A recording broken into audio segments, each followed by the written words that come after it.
Il nous est probablement tous arrivé un jour d'essayer de se concentrer sur un travail ou une tâche à réaliser et de se mettre à rêvasser ou à se laisser distraire.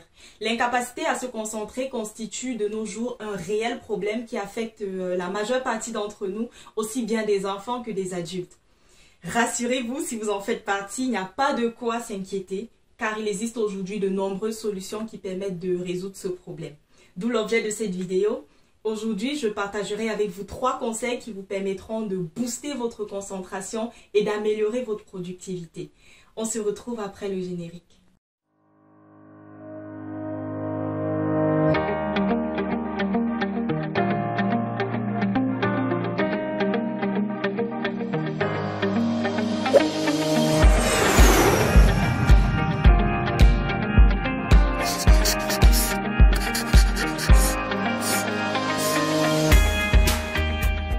Avant d'entrer dans le vif du sujet, permettez-moi de me présenter. Suzy Tandia, je suis formatrice chez Passetude.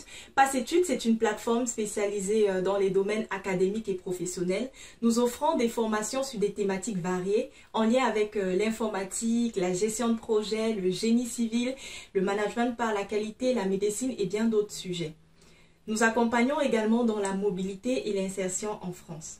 Sans plus tarder, revenons sur notre sujet. Vous avez probablement déjà reçu de nombreux conseils sur comment améliorer votre concentration. J'espère tout de même que les techniques que je partagerai avec vous vous seront utiles. Alors, l'une des techniques les plus recommandées que j'utilise d'ailleurs au quotidien, c'est le fait de travailler en continu. Cela vous permettra d'orienter votre attention sur ce que vous voulez faire, de focaliser toute votre énergie sur le sujet ou sur la tâche à réaliser. Donc, vous pouvez par exemple bloquer des temps, des créneaux où vous travaillez non-stop en continu. Et vous pouvez par exemple, si vous n'avez pas l'habitude de faire cela, vous pouvez par exemple commencer par 20 minutes de travail en continu. C'est une pratique qui est très utile. Pourquoi? Parce que plus vous êtes interrompu, moins vous êtes productif. Il est possible de développer la durée de la séquence de votre concentration avec de l'entraînement, bien sûr. Pour cela, il suffit de mesurer la durée maximale actuelle de votre concentration et de vous donner pour défi, par exemple, de l'allonger de façon progressive par tranche de 5 ou 10 minutes. Vous verrez donc si au départ vous aviez une concentration de 20 minutes, par exemple, vous pourriez passer à 40 minutes, voire plus, sachant que la moyenne se situe autour d'1 heure et demie. Et c'est vrai qu'il y a des personnes qui sont assez performantes, qui vont jusqu'à 2 heures et voire plus. Mais pensez également à vous accorder des temps de repos pour éviter le surménage. C'est bien beau de travailler en continu, mais c'est important de penser à se reposer, à s'accorder des temps de pause. Je sais que c'est une technique qui paraît facile à partager qu'à pratiquer, surtout que dans la réalité, on est souvent soumis à de nombreuses sollicitations. Un des moyens qui pourrait vous aider à augmenter la durée de votre concentration au-delà de l'entraînement, c'est le fait de vous isoler par exemple des sollicitations extérieures.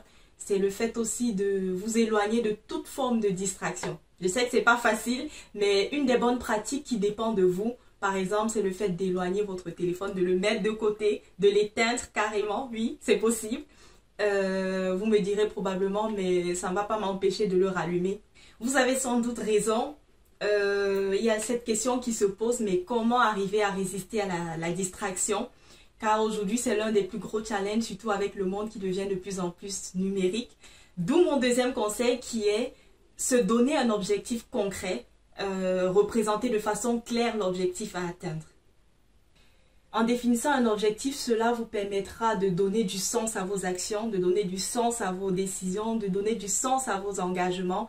Ainsi, vous serez plus motivé à vous concentrer. Essayez d'imaginer le plaisir que vous pourriez ressentir si vous arrivez à atteindre un objectif que vous vous êtes défini. S'il advienne que vous soyez tenté de vous laisser distraire, le simple fait de garder à l'esprit les raisons pour lesquelles vous devez rester concentré vous aidera à tenir bon et à ne pas céder. Mettre en œuvre les techniques que je viens de vous présenter, à savoir travailler en continu, se définir des objectifs, c'est très important pour améliorer votre concentration. C'est même essentiel. Mais à mon avis, ce n'est pas suffisant. D'où mon troisième conseil qui est chercher à comprendre les raisons pour lesquelles vous avez un manque de concentration.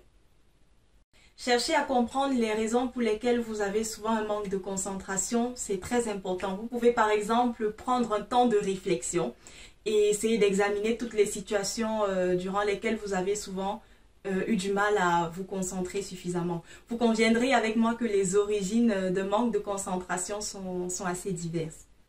Moi, par exemple, il m'est arrivé souvent d'avoir du mal à me concentrer lorsque je ne prenais pas plaisir à la tâche que je réalisais ou souvent lorsque je faisais face à des activités stressantes. Oui, j'avais du mal à me concentrer. Il faut l'avouer aussi, très souvent lorsque je me laissais distraire tout simplement par un texto, un message, un appel et voilà, j'arrivais pas à être suffisamment productive comme je le souhaitais.